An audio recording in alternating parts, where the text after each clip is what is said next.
The desert sun leans heavy against the ridges of the mountains. The air trembles in waves of heat. A helicopter thunders low overhead, kicking up a storm of dust and grit that coats everything in a thin layer of beige.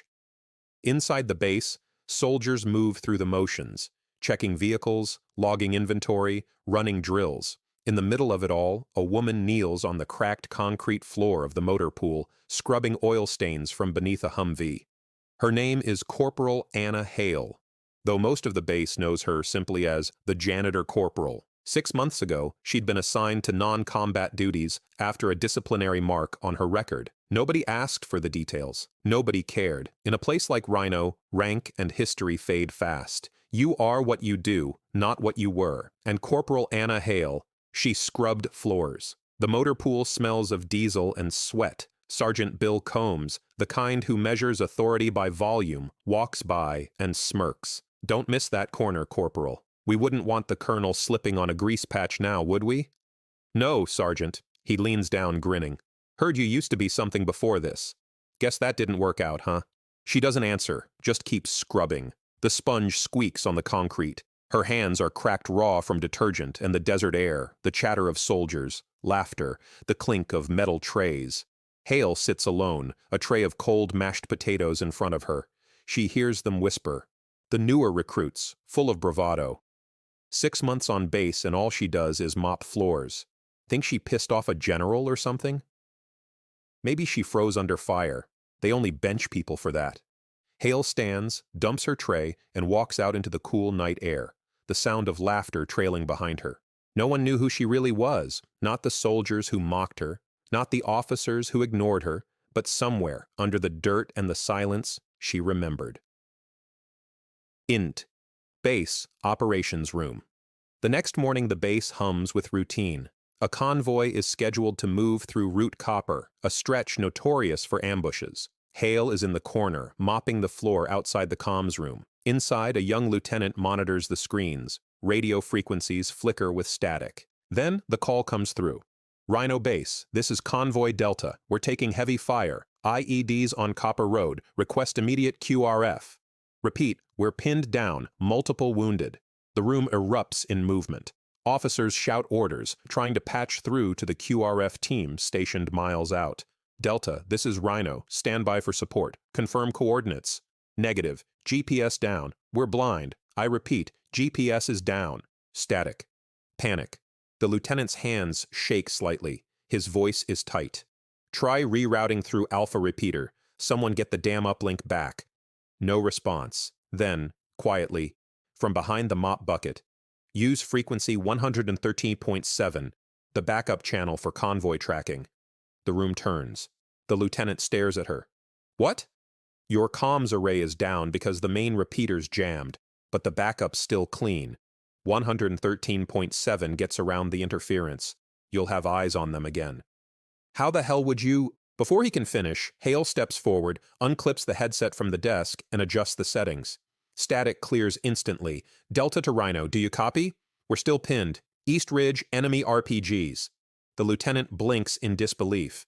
They're at Grid 19 Echo. You've got 6 men down, 2 still in the fight. If you send your QRF straight, they'll walk into a kill zone. Reroute south flank and come in behind the ridge. The room freezes. She speaks like she's done this before, like she's commanding a team, not mopping floors. There are moments when masks fall off, not by choice, but by instinct. Hers fell when the radio called for help. The young lieutenant hesitates. Who are you, Corporal? Hale doesn't answer. She's already typing coordinates into the map table, tracing the enemy positions. Sir, we don't have time. If you flank South Ridge, you can cut off their escape route, but you need to move now. The base commander enters. Colonel Mason, silver-haired, cautious. What's going on here? The lieutenant stammers, Sir, convoy ambushed, GPS blackout. Corporal Hale seems to know. Colonel, authorize QRF Bravo. Split into 2 elements, one from the South Ravine, one to suppress from high ground. Mason narrows his eyes. Corporal Hale, you're out of your lane. With respect, sir, they'll all be dead in 10 minutes if you don't act. A beat. Then Mason's voice softens, almost curious. You've done this before. Hale looks straight at him. Yes, sir. Too many times. He studies her for a moment, then gives the nod. Do it. Hale directing the QRF like a seasoned field commander. Bravo 1, shift to bearing 2 on 60. Suppress ridgeline. Copy that. We see muzzle flash. Engaging! Dust rises from armored vehicles as they roar out of the gate. The ops room glows under red alert lights, every movement precise. No hesitation. Hale's voice, calm and commanding, fills the air. Maintain spacing, 30 meters. Eyes on your 6. Ambush patterns repeat. They'll re-engage from the west. Who the hell's giving these calls? They're dead on. As the firefight unfolds, Mason studies Hale. Her posture, her language, the way her hands move on the radio. He knows that look. Name again, Corporal? Hale, sir. Anna Hale. He types into the base roster, eyes narrowing. The screen flashes a classified notice. File status. Restricted. Special Operations Command. His expression changes, shock, then understanding. You're that Hale. Commander Hale, Joint Special Operations, Task Force Blacklight. The room goes silent. Was, until the operation went bad. There are things soldiers don't talk about. Missions that never made it home. She'd carried one for years, a ghost she couldn't bury. Gunfire, chaos, a team of 6 moving through ruins under heavy fire. Hale, in full gear, voice steady, calls over the comms. Eagle 1, exfil now. I've got rear cover, an explosion. She's thrown into the dirt. Her team screams through the radio. Static, panic, silence, then nothing. Back to present. She blinks.